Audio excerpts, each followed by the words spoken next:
Welcome to my channel CA Joyam. Today we will discuss the Union Budget 2023 on charitable trusts and cooperative society. Hope you like the knowledge sharing. Revert for any queries.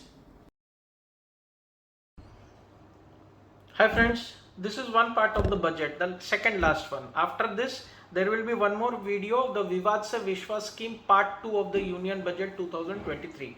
Now we will discuss two elements. One is the cooperative sector and one is the charitable trust. Cooperative sector को लेके कुछ अच्छे decision government ने लिया हुआ है wide union budget 2023.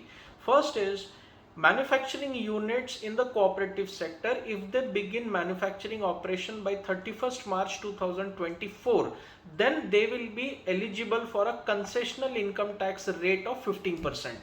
ये बहुत अच्छा बूस्ट है. लोअर स्मॉल कंपनीज के लिए 25% है, पर अगर कोऑपरेटिव सेगमेंट में है मैन्युफैक्चरिंग यूनिट और 31 मार्च 2024 तक मैन्युफैक्चरिंग ऑपरेशन शुरू किया है, so in such cases the income tax rate will be 15%. Second, sugar cane industries जो है, शुगर इंडस्ट्रीज जो शुगर केन खरीदते फार्मर्स से, prior to assessment year 2016-17, that is financial year 15-16 के पहले जो शुगर केन फार्मर्स को पेमेंट दिया गया, वो पेमेंट का डिडक्शन अभी वो ले सकते हैं अपने इनकम टैक्स रिटर्न के फाइलिंग में. So this is a very big boost. करीब 10 से 12 हजार करोड़ का अनलॉक हो जाएगा कैश फ्लोज शुगर इंडस्ट्रीज के लिए इंटरनली. प्लस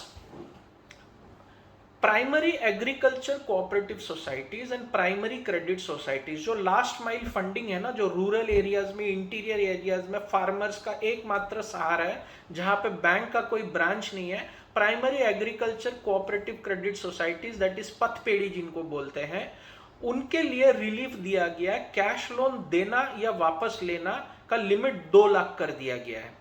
ये आपको याद है 269 SS and T of the Income Tax Act mentions that this limit is 20,000.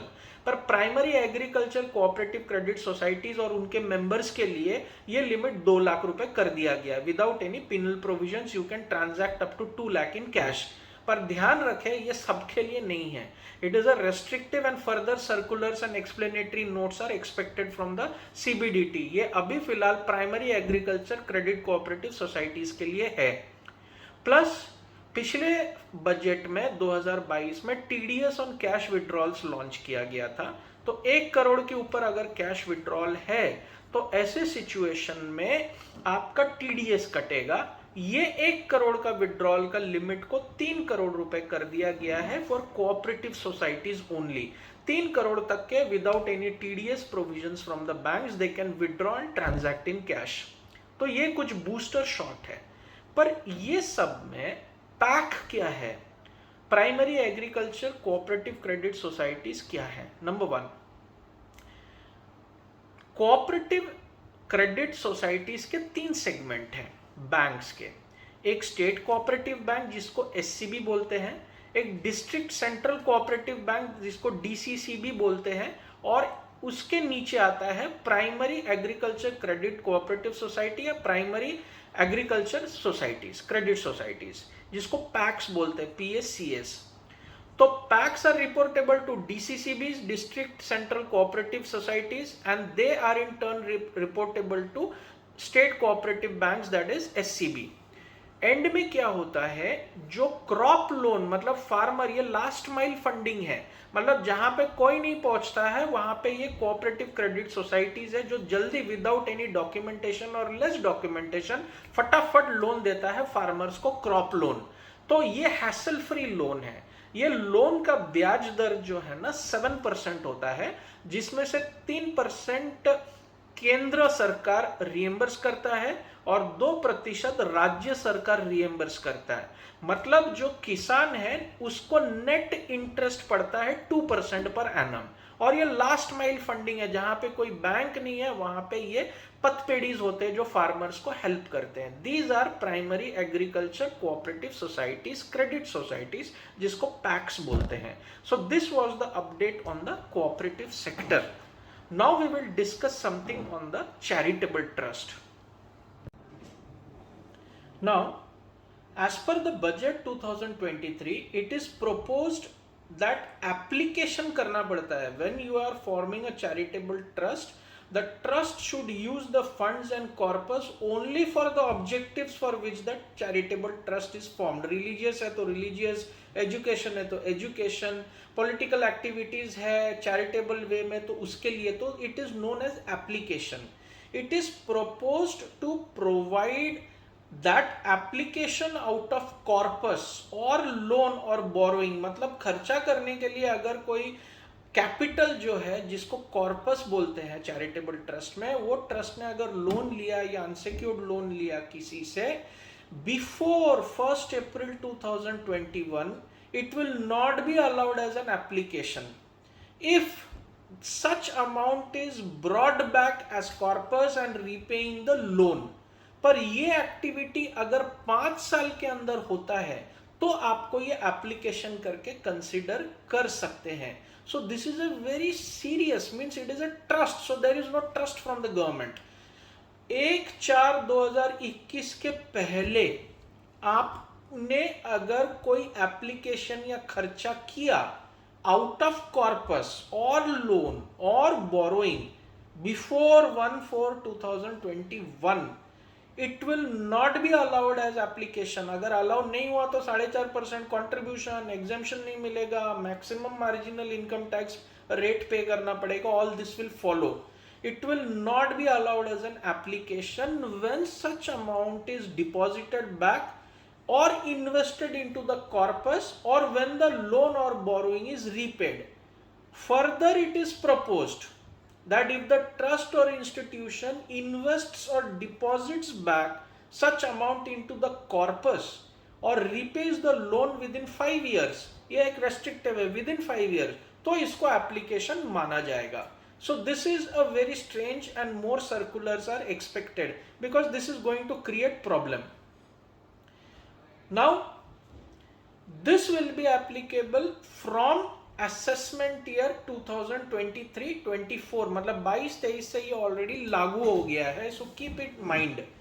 Now you have to go back to the records and check that they ensure that the repayment of loan is not treated as application in event of exemption is claimed prior to 1 April 2021. मतलब सारे books records फिर से audit करा के ready करो क्योंकि इसमें litigation आने वाला है. अब अप्रूवल रजिस्ट्रेशन प्रोसेस भी थोड़ा चेंज कर दिया गया है.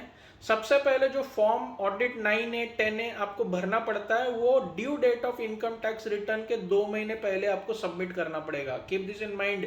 ड्यू डेट अगर सितंबर है, ड्यू डेट जो नॉर्मल ड्यू डेट है सितंबर है, तो आपको जुलाई 31 के अंदर सारे रिकॉर्ड्स और ऑडिट्स और ITR सबमिट करने पड़ेंगे 2 months prior to the due date.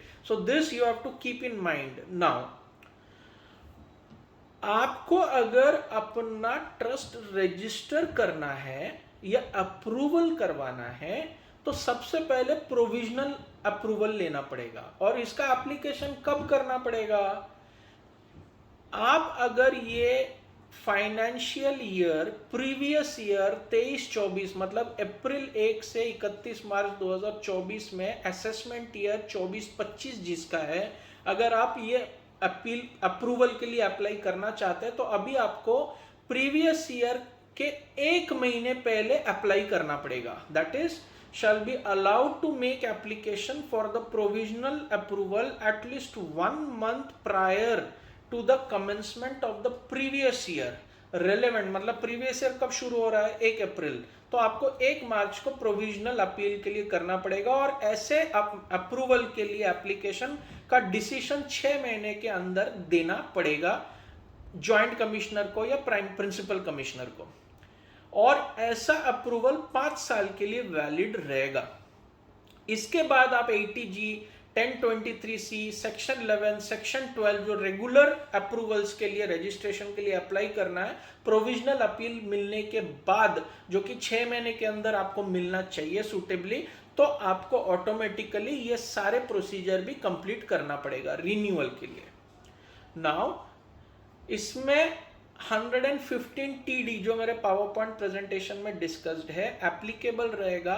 Maximum marginal rate of taxation applicable रहेगा अगर आपने रिटर्न टाइम पे नहीं भरा, प्रोविजनल एप्लीकेशन टाइम पे नहीं किया, आपने 9A 10A 2 महीने पहले ड्यू डेट ऑफ ITR के नहीं भरे, कुछ दिन भी मिस हो गया तो सारा डिसअलाउ होके the fair market value of the assets will be taxed at the maximum marginal rate. मतलब जो हाईएस्ट रेट है वो रेट पे आपको टैक्स पे करना पड़ेगा। पहले ये प्रोविजन था 5 maximum marginal rate on fair market value of asset minus fair market value of liabilities, वो अभी नहीं। You will be, if you miss any deadline by even a few days, the entire thing will be disallowed and the tax rate will be applicable under section 115 TD on the fair market value of the assets, which is a very serious implication. plus एक नया चीज है, अगर आपने in case of accumulation of income or deemed application of income, these forms are required to be filed. अभी पहले ये form return of income के साथ ही फाइल करना पड़ेगा, अभी ये फॉर्म्स 9A और 10A इनकम टैक्स रिटर्न के 2 महीने पहले फाइल करना पड़ेगा। प्लस अभी जो प्रोविजन है, आपने एक ट्रस्ट को डोनेट किया, आउट ऑफ एक्सेप्शंस था, if you are donating, a trust is donating to other trust from its corpus or accumulated profit, तो उसको exemption नहीं मिलता था। अब ये दोनों हटा के आप कभी भी कोई भी अमाउंट से अगर आप इन्वेस्टमेंट या इन डोनेशन करते हैं दूसरे ट्रस्ट को, तो एप्लीकेशन के तौर पे सिर्फ 85% कंट्रीब्यूशन ही कंसीडर होगा, बाकी 15% पे टैक्स और कंट्रीब्यूशन दोनों लगेगा। These are very serious changes with charitable trust. I don't know how hard it is going to be. In case you have got any queries, do revert to me and go through the PowerPoint presentation. It will help you understand better. In case of queries, do revert to me on my mail IDs. I will be very happy to help and guide you along.